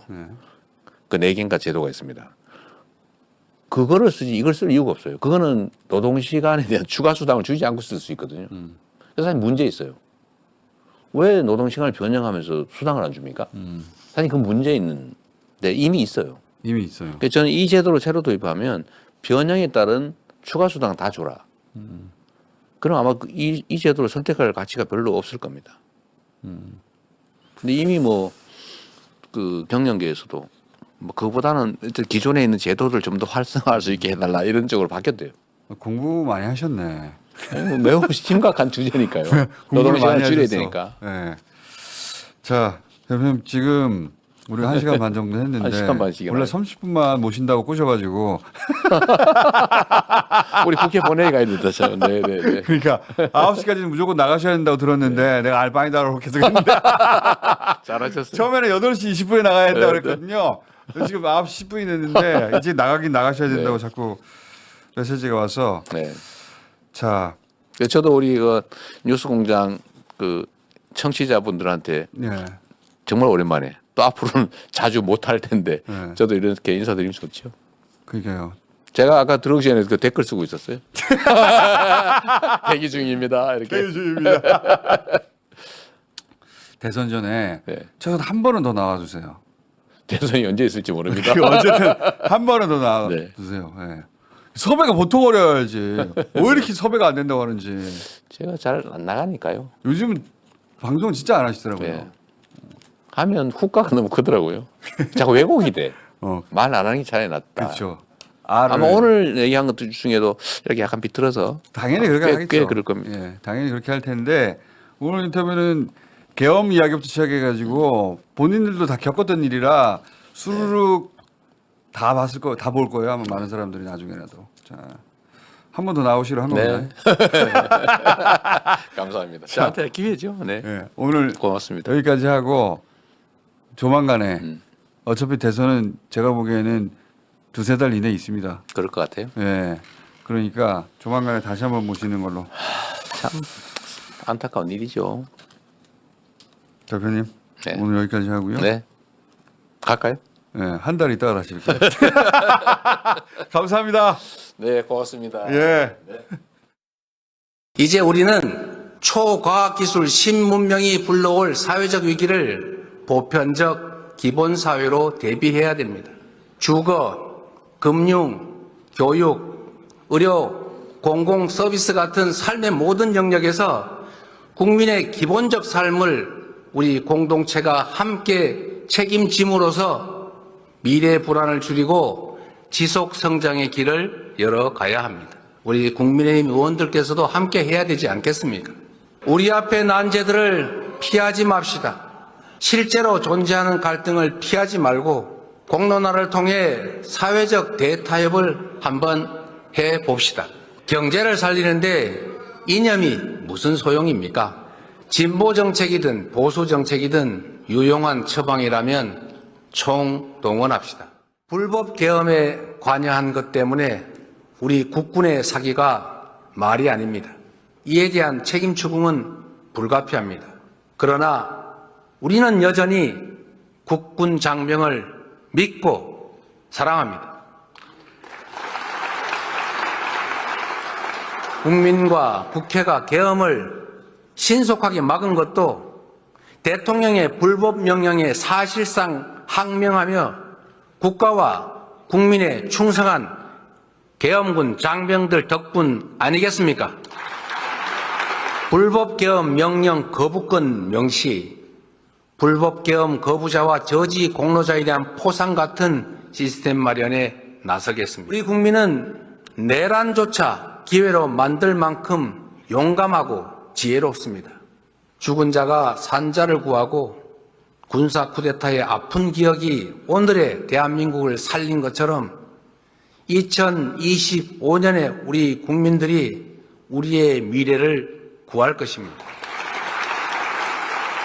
우리 민주당이 앞장서겠습니다. 서로를 인정하고 긍정적으로 사고하고 미래를 향해 함께 나아갑시다.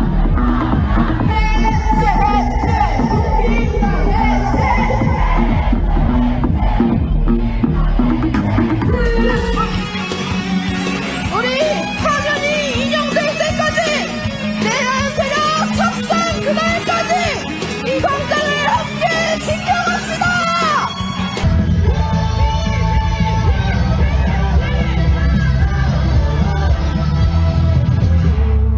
동남권 발전의 발판이 될 북극 항로의 긴 안목으로 관심을 가지고 준비할 때입니다. 남북을 관통하는 대륙 철도 연결, 그 출발지의 꿈을 잊지 맙시다. 세계에서 부울경으로 모인 화물들이 대륙 철도와 북극 항로를 통해서 유럽으로 전 세계로 퍼져나갈 미래 비전을 가지고 준비해야 합니다. 사천, 창원, 부산, 울산, 그리고 포항으로 이어지는 이 동남권을 해운 철도 항공의 트라이포트와 그 배후단지로 성장시켜야 합니다.